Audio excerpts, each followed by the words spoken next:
εκδρομή το Σαββατοκύριακο. Μανώλη, θέλεις να πάμε εκδρομή το Σαββατοκύριακο?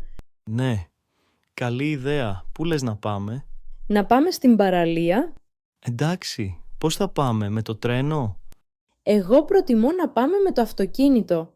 Μου αρέσει το ταξίδι με το αυτοκίνητο.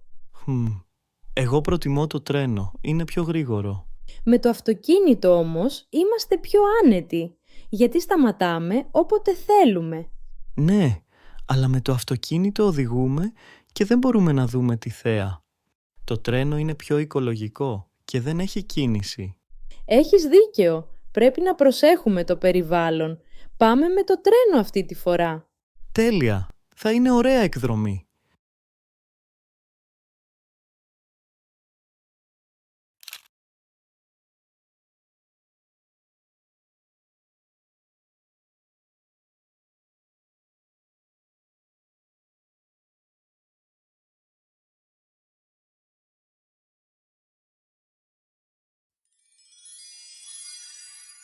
Quality Greek.